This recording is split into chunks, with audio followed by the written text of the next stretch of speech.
Hello विद्यार्थी मित्रांनो, या अगोदरच्या लेक्चरमध्ये आपण इनव्हर्स ऑफ मॅट्रिसेस पाहिलं होतं. मग त्यामध्ये आपण पाहिलं होतं की मॅट्रिक्सचा इनव्हर्स कधी एक्झिस्ट असतो आणि कशा प्रकारे फाइंड आउट करायचा हे शिकलेलो आहे. त्यामध्ये आपण डेफिनेशन पाहिली होती की a into b is equal to b into a is equal to I, then a and b are the inverse of the each others. त्या दोन मॅट्रिक्सचा प्रोडक्ट जर आयडेंटिटी मॅट्रिक्स येत असेल तर आपण त्यांना काय म्हणणार, तर एकमेकाचे इनव्हर्स असं म्हणणार आहे. मग आपण पाहिलं होतं की it is denoted by a raise to -1 म्हणजे काय म्हणणार आहे, त्याला a इनव्हर्स असं पाहिलं होतं. त्यानंतर आपण दोन नोट पाहिले होत्या. त्यामध्ये पहिली नोट काय पाहिली होती आपण, तर प्रत्येक मॅट्रिक्सला एकच इनव्हर्स एक्झिस्ट असणार आहे. आणि इनव्हर्स एक्झिस्ट कधी असणार आहे, जर दिलेला मॅट्रिक्स हा नॉन सिंग्युलर मॅट्रिक्स असेल तरच त्या मॅट्रिक्सला इनव्हर्स काय असतो, एक्झिस्ट असतो. आणि इनव्हर्स फाइंड आउट करण्याच्या आपण दोन मेथड्स पाहतोय. त्यामध्ये पहिली मेथड पाहिली होती अगोदरच्या लेक्चरमध्ये इलेमेंटरी ट्रान्सफॉर्मेशन मेथड, आणि दुसरी मेथड पाहिली होती आपण ऍडजॉइंट मेथड. मग आता त्यामध्ये आपण काल ऍडजॉइंट मेथडचे प्रॉब्लेम पाहिलेले होते अगोदरच्या लेक्चरमध्ये. आता बघा पुढचा प्रॉब्लेम काय, find the inverse of the following matrices by the adjoint method. मग आपल्याला दिलेला मॅट्रिक्स आहे आणि त्या मॅट्रिक्सचा आपल्याला काय फाइंड आउट करायचा आहे, तर इनव्हर्स फाइंड आउट करायचा आहे. आणि तो इनव्हर्स कसा फाइंड आउट करायचा, तर त्या ठिकाणी by using adjoint method find out करायचा. मग आपण ऍडजॉइंट कसा फाइंड आउट करायचा हे काल शिकलेलो होतो. मग आता परत आपण फाइंड आउट करूया. या ठिकाणी बघा a इज इक्वल टू, मी काय करतो, तर let a is equal to दिलेला मॅट्रिक्स देतो -1 5 -3 2. हा काय आहे आपला, तर त्या ठिकाणी मॅट्रिक्स आहे. आणि हा मॅट्रिक्स आपल्याला काय फाइंड आउट करायचा, तर इनव्हर्स काढायचा. मग इनव्हर्स काढायचा असेल ऍडजॉइंट मेथडने अगोदर आपल्याला ऍडजॉइंट काढावा लागेल. आणि ऍडजॉइंट काढण्यासाठी आपल्याला काय लागतात, तर कोफॅक्टर लागतात. मग आता अगोदर ह्या दिलेल्या मॅट्रिक्सचे काय फाइंड आउट करू, तर कोफॅक्टर फाइंड आउट करू. मग त्यामध्ये पहिला काय येईल, तर a11 इज इक्वल टू काय मिळेल, -1 रेज टू 1 प्लस 1. काल कोफॅक्टरचा फॉर्म्युला पाहिलेला होता -1 raise to i plus j into mij. aij is equal to -1 raise to i plus j into mij. हा आपण फॉर्म्युला वापरणार आहे. मग त्यामध्ये बघा -1 रेज टू 1 प्लस 1 इंटू काय येणार आहे, m11. मग m11 म्हणजे काय नाही, तर मायनर येणार आहे. मायनर काय करायचं, deleting the first row and first column. Then -1 raise to किती मिळेल आपल्याला, तर 2 मिळेल.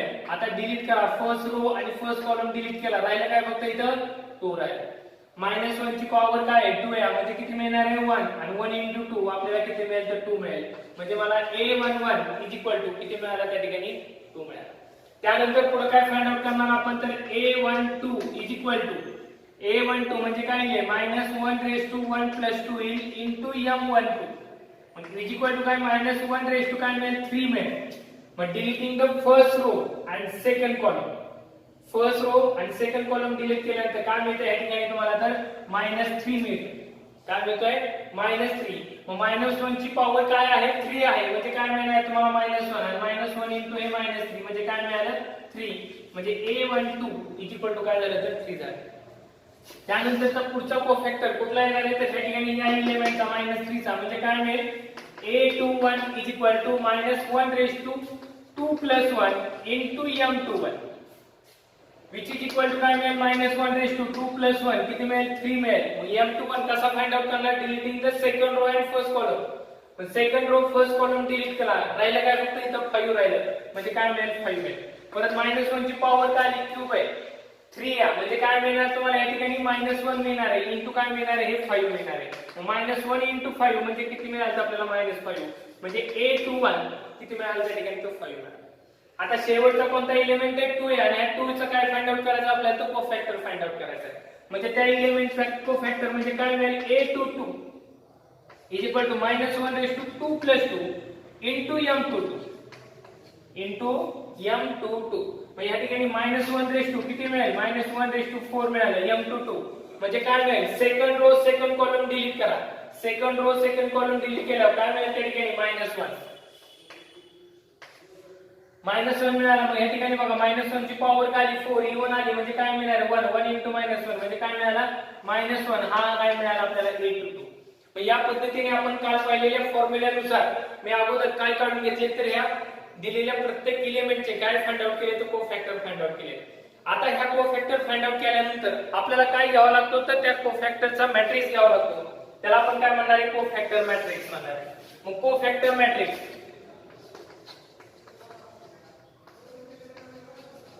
इज इक्वल टू काय येतं ह्या ठिकाणी आपल्याला माहिती आहे a11 a12 a21 a22 हा कोफॅक्टर मॅट्रिक्स येतो.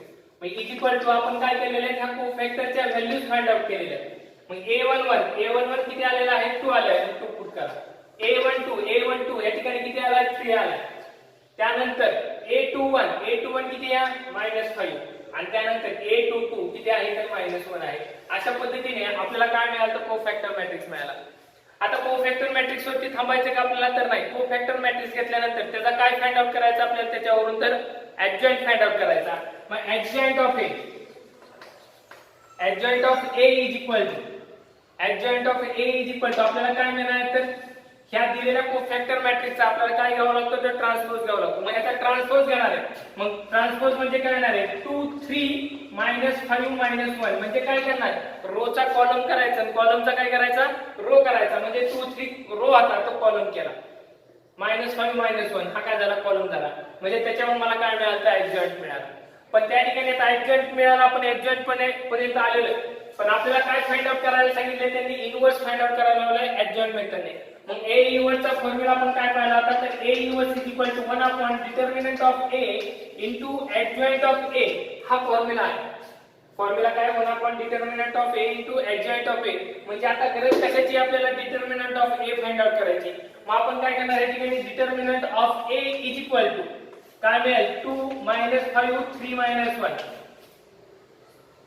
सॉरी आपल्याला डिटर्मिनंट इथे आहे a मॅट्रिक्स -1 5 -3 2 आणि ह्याचा काय फाइंड आउट करायचा आपल्याला डिटर्मिनंट फाइंड आउट करायचा.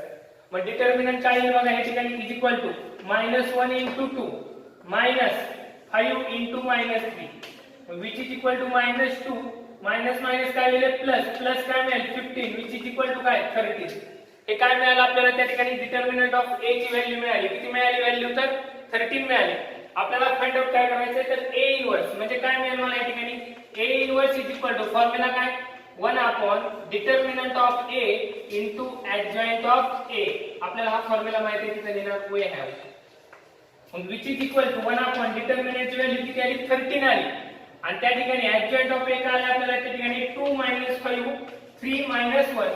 अशा पद्धतीने आपण काय फाइंड आउट केलेलं आहे त्या ठिकाणी तर a इनव्हर्स चा फॉर्म्युला काय आहे 1 upon determinant of a into adjoint of a is equal to काय मिळालं आपल्याला 1 अपॉन 13 ही काय आली तर डिटर्मिनंट ऑफ a ची व्हॅल्यू आलेली ती पुट केली आणि ह्या ठिकाणी आपण काय केले तर ऍडजॉइंट ऑफ a काढलेला आहे.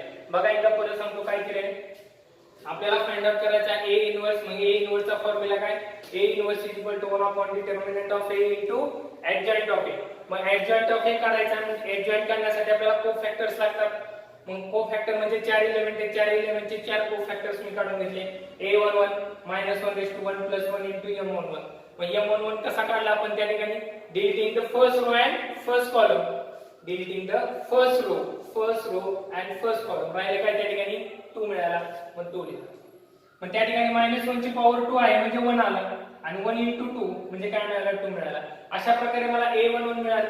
त्याच प्रकारे मी काय केलं a12 आणि a21 आणि a22 च्या व्हॅल्यूज फाइंड आउट केल्या. हे कोफॅक्टर मिळाल्यानंतर त्या कोफॅक्टरचा काय घेतला आपण मॅट्रिक्स घेतला आणि त्या कोफॅक्टर मॅट्रिक्सचा आपण ट्रान्सपोज घेतला की आपल्याला काय मिळतो त्या ठिकाणी तर ऍडजॉइंट मिळतो. मग ऍडजॉइंट काढला आणि ऍडजॉइंट आणि डिटर्मिनंटच्या व्हॅल्यू आपण काय केलं तर ह्या फॉर्म्युल्यामध्ये पुट केल्या आणि फॉर्म्युल्यामध्ये पुट केलं की आपल्याला तो काय मिळाला तर दिलेल्या मॅट्रिक्सचा काय मिळाला तर त्या ठिकाणी तर इनव्हर्स मिळाला. बघा आता आपण नेक्स्ट एक्झाम्पल घेतलेला आहे. आता ह्यामध्ये तो मॅट्रिक्स कसा दिलेला आहे तर 3/3 चा मॅट्रिक्स दिलेला आहे आणि त्या 3/3 मॅट्रिक्सचा आपल्याला काय फाइंड आउट करायचं तर a इनव्हर्स फाइंड आउट करायचा. पण कशा साहाय्याने फाइंड आउट करायचं तर ऍडजॉइंट मेथडने फाइंड आउट करायचं. आपल्याला माहिती आहे की दिलेल्या मॅट्रिक्सला इनव्हर्स एक्झिस्ट कधी असतो तर determinant of a is not equal to 0 असेल त्यावेळी तो काय असतो त्याला इनव्हर्स एक्झिस्ट असतो. मग ह्या ठिकाणी आपल्याला काय करावं लागेल तर ह्याचा डिटर्मिनंट फाइंड आउट करावा लागेल आणि तो डिटर्मिनंट आपल्याला काय लागणार तर a इनव्हर्स मध्ये पण लागणार आहे. मग त्या ठिकाणी आपण determinant of a is equal to घेऊया. मग determinant of a is equal to determinant of 1 0 0 3 3 0 5 2 -1.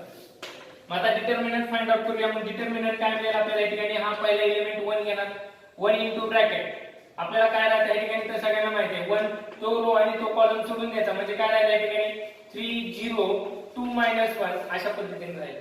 मग या ठिकाणी पहिल्यांदा प्लस घेतलं की आपण काय घेतो त्या ठिकाणी मायनस घेतो, मग मायनस ऑफ 0, सेकंड नंबर काय या ठिकाणी 0, मग आपण परत 0 चा रो आणि कॉलम सोडून द्यायचा, राहिलं काय या ठिकाणी 305 मायनस 1. आता त्यानंतर आपल्याला त्या ठिकाणी थर्ड नंबर, मग प्लस झालं मायनस झालं, आता काय घ्यायचं या ठिकाणी तर प्लस घ्यायचं, म्हणजे काय या ठिकाणी 0, मग 0 चा त्या ठिकाणी तो रो आणि तो कॉलम सोडून द्या, म्हणजे काय राहिलं 3352. अशा पद्धतीने आपल्याला काय तर त्या ठिकाणी त्या डिटर्मिनंटचं सिम्प्लिफिकेशन मिळालं. मग इज इक्वल टू, आता हा डिटर्मिनंट सॉल्व करूया, 3 into काय मिळेल तर -1 क्रॉस प्रॉडक्ट, मायनस 2 into काय मिळेल 0.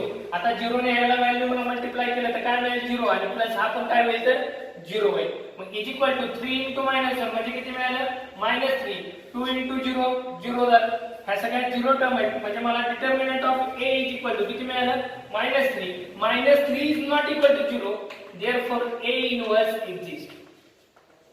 देयरफॉर काय म्हणणार आपण त्या ठिकाणी तर a इनव्हर्स काय असणार आहे तर एक्झिस्ट असणार आहे. म्हणजे अशा प्रकारे आपल्याला काय त्या ठिकाणी तर डिटर्मिनंट ऑफ a ची व्हॅल्यू मिळालेली आहे -3. आता डिटर्मिनंट ऑफ a ची व्हॅल्यू मिळाल्यानंतर आपल्याला काय लागणार आहे तर कोफॅक्टर्स लागणार आहेत. आता ह्या ठिकाणी किती एलिमेंट आहेत 9 एलिमेंटचे 9 कोफॅक्टर्स फाइंड आउट करावे लागतील. मग आपण त्या ठिकाणी ते फाइंड आउट करूया. चला फर्स्ट प्रॉब्लेम सोडू. आता पहिला एलिमेंट काय 1 आहे, मग 1 चा कोफॅक्टर म्हणजे काय मिळेल तर a11 is equal to -1 raise to 1 + 1 into m11, मग is equal to -1 raise to 2 म्हणजे किती मिळेल तर 1 मिळेल, -1 रेज टू 2 m11. मग आपल्याला काय करायचं आहे deleting the first row and first column आणि डिटर्मिनंट घ्या. मग फर्स्ट रो आणि फर्स्ट कॉलम डिलीट केला, मग काय राहिलं या ठिकाणी बघा आपल्याला 302 -1, मग इज इक्वल हा डिटर्मिनंट परत सॉल्व करायचा आहे. -1 चा स्क्वेअर म्हणजे किती येणार आहे 1 येणार आहे. आता हा परत काय येणार आहे 3 into -1 -2 into 0.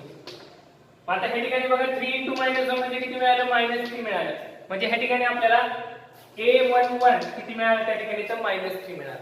आता a11 झाल्यानंतर दुसरा एलिमेंट काय येणार आहे a12 is equal to -1 raise to 1 + 2 into काय मिळणार आहे तर m12 -1 raise to 1 + 2 into m12, which is equal to काय मिळेल तर -1 रेज टू 1 + 2 किती मिळेल 3 मिळेल. मग m12 फाइंड आउट करायचा आहे. मग m12 कसा फाइंड आउट करणार आपण त्या ठिकाणी बघा, फर्स्ट रो सेकंड कॉलम सोडून द्यायचा, फर्स्ट रो सेकंड कॉलम सोडून दिला, राहिला काय बघा त्याचा डिटर्मिनंट घ्यायचा, काय येणार आहे 305 -1. म्हणजे आपण या ठिकाणी काय केलं तर फर्स्ट रो आणि सेकंड कॉलम सोडून घेतला, राहिलेल्याचं काय केलं तर डिटर्मिनंट फाइंड आउट घेतला. मग इज इक्वल टू -1 चा क्यूब म्हणजे किती मिळणार आहे मला -1 मिळणार आहे. आणि त्यानंतर हा डिटर्मिनंट सॉल्व करा, 3 into -1 म्हणजे -3 आला, 5 into 0 किती होईल ते 0, म्हणजे ह्या ठिकाणी व्हॅल्यू किती मिळेल मला -3 म्हणजे किती मिळालं 3 मिळालं. म्हणजे a12 इज इक्वल टू मला किती व्हॅल्यू मिळाली तर 3 मिळाली. आता त्यानंतर नेक्स्ट काय तर 0 आहे. मग 0 साठी म्हणजे ते काय येणार तुम्हाला तर a13 इज इक्वल टू काय मिळेल -1 raise to 1 + 3 into m13 is equal to -1 ची पॉवर किती येईल 4. -1 ची पॉवर जर इव्हन असेल तर 1 येतं, म्हणजे काय झालं तुमची 1 टर्म झाली. आता m13 फाइंड आउट करायचं. m13 म्हणजे first row third column delete करायचा. First row third column delete केल्यानंतर राहिलेल्याचा डिटर्मिनंट घ्या, म्हणजे काय मिळेल 3352 हा काय मिळेल आपल्याला त्या ठिकाणी डिटर्मिनंट मिळेल. फर्स्ट रो आणि थर्ड कॉलम डिलीट केल्यानंतर राहिलं 3352 आपण त्या ठिकाणी घेतलेल्या किमती आहेत. म्हणजे काय मिळेल तर 3 into 2 -5 into 3. त्या डिटर्मिनंटची व्हॅल्यू काय करतो आपण 3 into 2 हा प्रोडक्ट घेतो -5 into 3 हे ठिकाणी आपण घेतलेले आहे. मग which is equal to काय मिळालं 3 into 2 6 आणि 5 into 3 किती मिळालं तर 15 मिळालं. म्हणजे 6 - 15 म्हणजे की व्हॅल्यू किती मिळाली तर -9. आपल्याला काय मिळालं तर त्या ठिकाणी त्याची व्हॅल्यू मिळाली. म्हणजे ह्या ठिकाणी अशा पद्धतीने आपण काय फाइंड आउट केलं तर a13 फाइंड आउट केलं. चला आता त्यानंतर आपण पुढचा आपल्याला फाइंड आउट करायचं. मग आता त्या ठिकाणी पुढचा काय आला तर ह्या ठिकाणी a21 हा जो एलिमेंट आहे ह्या a21 एलिमेंटचा आपल्याला काय फाइंड आउट करायचा कोफॅक्टर फाइंड आउट करायचा.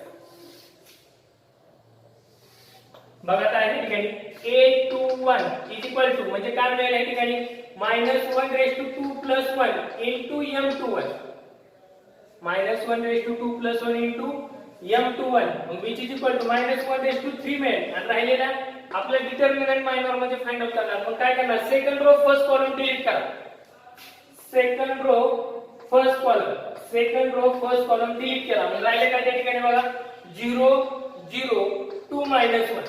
आता दोन टर्म या ठिकाणी एलिमेंट 0 आहे म्हणजे डिटर्मिनंटची व्हॅल्यू काय येणार आहे त्या ठिकाणी 0 येणार आहे. मग डिटर्मिनंटची व्हॅल्यू 0 म्हणजे 0 ने याला मल्टिप्लाय केलं तर आपल्याला काय होईल त्या ठिकाणी तर ते 0 मिळेल. म्हणजे a21 मला किती मिळाले त्या ठिकाणी 0 मिळाले. आता त्यानंतर पुढचा एलिमेंट काय आहे माझा a22.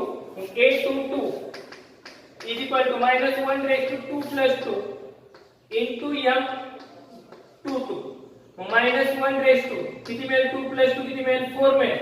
आता सेकंड रो आणि सेकंड कॉलम डिलीट करायचा आहे. सेकंड रो आणि सेकंड कॉलम डिलीट करा. चला सेकंड रो हा आहे आणि सेकंड कॉलम हा आहे म्हणजे राहिले काय 105 - 1 105 -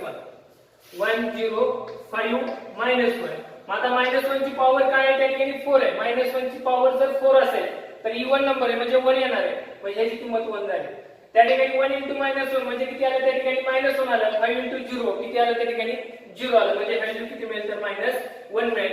a22 मला किती मिळालं त्या ठिकाणी तर 1 मिळेल -1 मिळालं. आता a22 झाल्यानंतर आपल्याला काय मिळणार आहे त्या ठिकाणी तर a23 -1/2 + 3 into m23 which is equal to -1/2 + 3 किती येणार आहे 5 येणार आहे. मग m23 म्हणजे second row third column delete करायचा. सेकंड रो थर्ड कॉलम म्हणजे काय राहिलं या ठिकाणी determinant of second row third column delete केला तर राहिलं काय तर 1 0 आणि खाली काय राहिले तर 5. बघा आता -1 ची पॉवर ऑड आली. -1 ची पॉवर जर ऑड असेल तर -1 येतं म्हणजे ह्या ठिकाणी आपल्याला काय मिळालं हे -1 मिळालं. आणि 1 * 2 किती 2 आणि 5 * 0 किती 0 म्हणजे 2 - 0 म्हणजे 2 मिळालं. म्हणजे इंटू काय होईल 2 येईल. म्हणजे -1 * 2 म्हणजे किती मिळालं मला -2.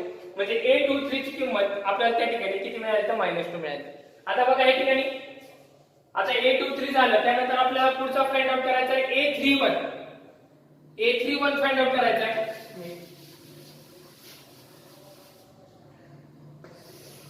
बघा या ठिकाणी a31 फाइंड आउट करणार.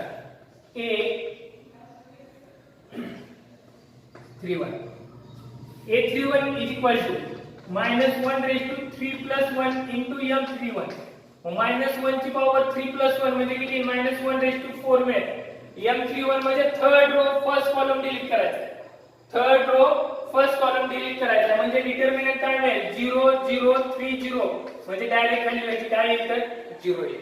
कारण त्या ठिकाणी डिटर्मिनंट सॉल्व करा 0 3 - 0 म्हणजे 0 आलं. 0 ने याला मल्टिप्लाय केलं 1 ला तर किती येईल 0 मिळेल. म्हणजे a31 किती मिळाला मला 0 मिळाला. त्यानंतर मी कोणता फाइंड आउट करणार आहे a32. मग a32 is equal to -1/3 + 2 into m32 which is equal to -1/5 m32 म्हणजे third row second column delete करायचा आहे. थर्ड रो सेकंड कॉलम म्हणजे या ठिकाणी काय राहिलं 1 0. थर्ड रो सेकंड कॉलम म्हणजे काय राहिलं त्यांनी 3 0. मग त्या ठिकाणी बघा 1 * 0 0 -3 * 0 0 आणि 0 ने याला मल्टिप्लाय केलं की 0 झाला म्हणजे a32 पण काय मिळाला मला 0 मिळाला. चला त्यानंतर लास्ट कोफॅक्टर राहिलेला आहे. मग लास्ट कोफॅक्टर आपल्याला काय मिळणार आहे त्या ठिकाणी तर -1 चा कोफॅक्टर फाइंड आउट करायचा आहे a33 is equal to -1/3 + 3 into m33. मग m33 फाइंड आउट करायचं आपल्याला बघा -1/2 किती मिळेल 6 मिळेल. m33 म्हणजे third row third column delete करायचा आहे. Third row third column delete केल्यानंतर राहिलं काय 1 0 3 3. मायनर फाइंड आउट करतो. मायनर आपण deleting the ith row and jth column नुसार आपण मायनर फाइंड आउट करतो. -1/6 आलं. -1 ची पॉवर इव्हन आली. -1 ची पॉवर जर इव्हन असेल तर आपल्याला 1 मिळतं. मग 3 * 1 किती मिळेल 3 आणि 3 - 0 म्हणजे काय मिळालं त्या ठिकाणी आपल्याला 3 मिळेल. म्हणजे अशा पद्धतीने a33 मला काय मिळाला त्या ठिकाणी तर 3 मिळाला. अशा पद्धतीने मी हे काय फाइंड आउट केलेले आहेत तर कोफॅक्टर्स फाइंड आउट केलेले. आपल्याला a इन्व्हर्स ला जायचंय. मग कोफॅक्टर फाइंड आउट केले तर त्याच्यावर आपल्याला काय घ्यावं लागेल तर कोफॅक्टर मॅट्रिक्स घ्यावं लागेल. आणि कोफॅक्टर मॅट्रिक्सचा काय घ्यायचा आहे ऍडजॉइंट आपल्याला फाइंड आउट करावं लागेल. मग त्याच्यावरून ऍडजॉइंट फाइंड आउट करूया. मग ह्या ठिकाणी बघा कोफॅक्टर मॅट्रिक्स फाइंड आउट करतो. मग ह्या ठिकाणी येतो cofactor matrix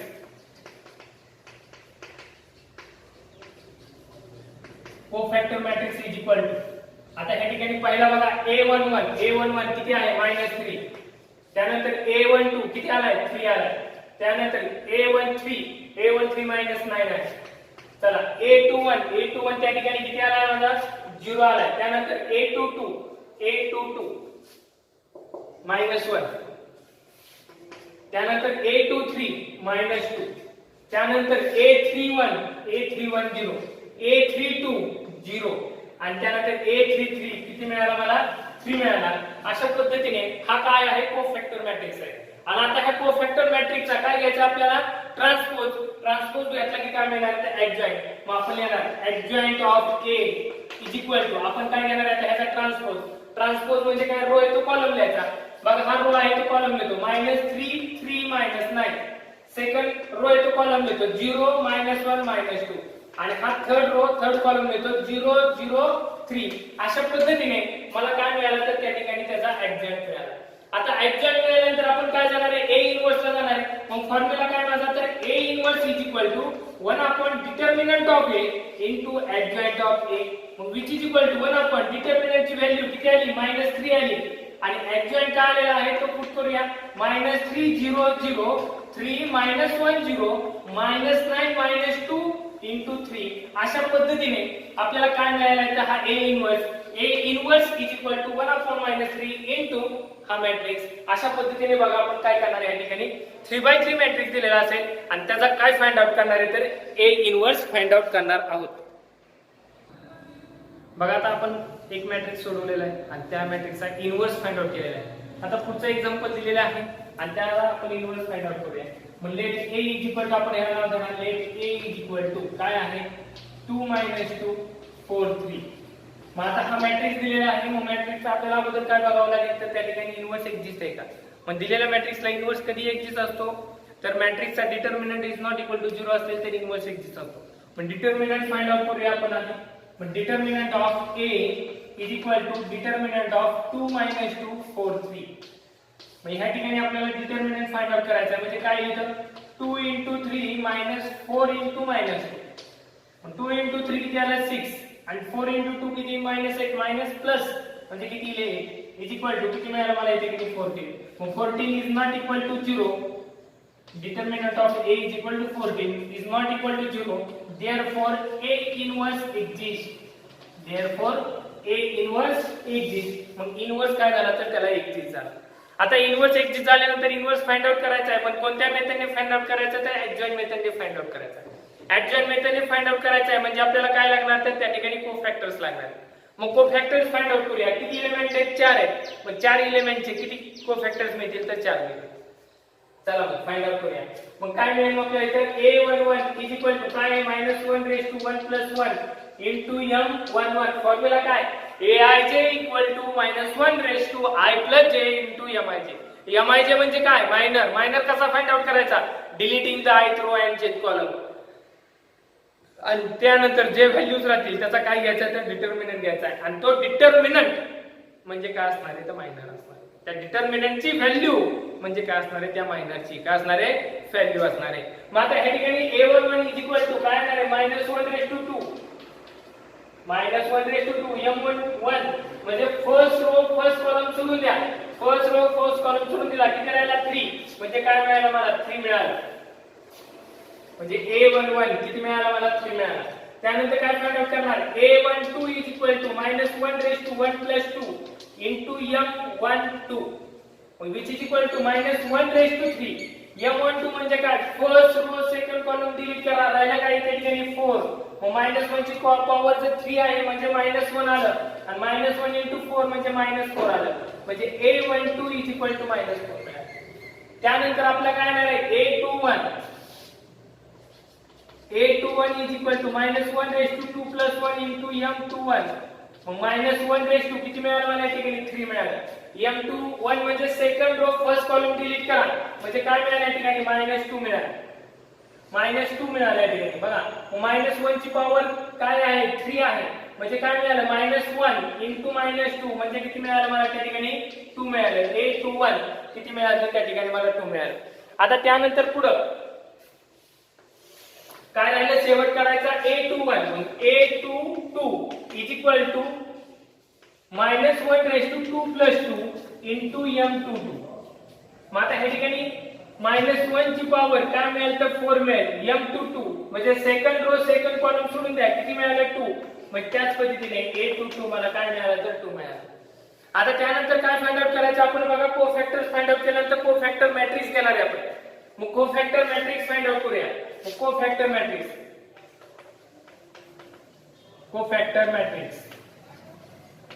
is equal to काय असतो A11 A12 A21 आणि A22 हा काय आहे आपला कोफॅक्टर मॅट्रिक्स. आता कोफॅक्टर मॅट्रिक्स दिलेला आहे A11 A12 A21 A22. मग या आलेल्या व्हॅल्यूज आहेत या ठिकाणी A11 ची व्हॅल्यू किती आहे 3 आहे पुट केली. A12 किती आहे -4 आहे. त्यानंतर A21 2 आहे आणि A22 किती आहे 2 आहे. म्हणजे अशा पद्धतीने आपण काय लिहिलं आहे तर कोफॅक्टर मॅट्रिक्स लिहिलेला आहे. मग ह्या कोफॅक्टर मॅट्रिक्स वरून आपल्याला काय फाइंड आउट करायचं असतो तर ऍडजॉइंट फाइंड आउट करायचा. मग ऍडजॉइंट कसं फाइंड आउट करायचं त्या ठिकाणी तर ह्या कोफॅक्टर मॅट्रिक्सचा ट्रान्सपोज घ्यायचा. कोफॅक्टर मॅट्रिक्सचा काय घ्यायचा ट्रान्सपोज घ्यायचा. मग ट्रान्सपोज घेतलं काय मिळतो त्या ठिकाणी ऍडजॉइंट मिळतो. म्हणजे जो रो आहे तो कॉलम करायचा आणि कॉलम आहे तो रो करायचा. म्हणजे काय मिळतं त्या ठिकाणी तर ऍडजॉइंट. मग ह्या ठिकाणी बघा हा रो आहे त्याला मी काय केले कॉलम केले. हा दुसरा रो 2 2 आहे त्याला कॉलम केलाय. म्हणजे जो आडवा आहे त्याला उभा करायचा उभा आहे त्याला आडवा करायचा त्याला ट्रान्सपोज म्हणायचं. मग ह्या ठिकाणी मी काय केलं कोफॅक्टर मॅट्रिक्स आहे त्याचा काय काढला तर ऍडजॉइंट घेतला. त्याच्यावरून कसा घेतला तर ह्याचा ट्रान्सपोज आहे आणि ट्रान्सपोजचा काय केल्यानंतर मला काय मिळतं तर ऍडजॉइंट मिळतो. मग ऍडजॉइंट मिळाल्यानंतर मला फॉर्म्युला काय तर A इन्व्हर्सचा. मग A inverse is equal to काय फॉर्म्युला आहे 1 determinant of A into adjoint of A. Determinant आपण अगोदरच फाइंड आउट केलेला आहे. डिटर्मिनंटची व्हॅल्यू किती आलेली त्या ठिकाणी तर 14 आणि ऍडजॉइंटची व्हॅल्यू पुट केली की अशा पद्धतीने मला काय मिळालं तर त्या ठिकाणी तर A इन्व्हर्स मिळालेला आहे.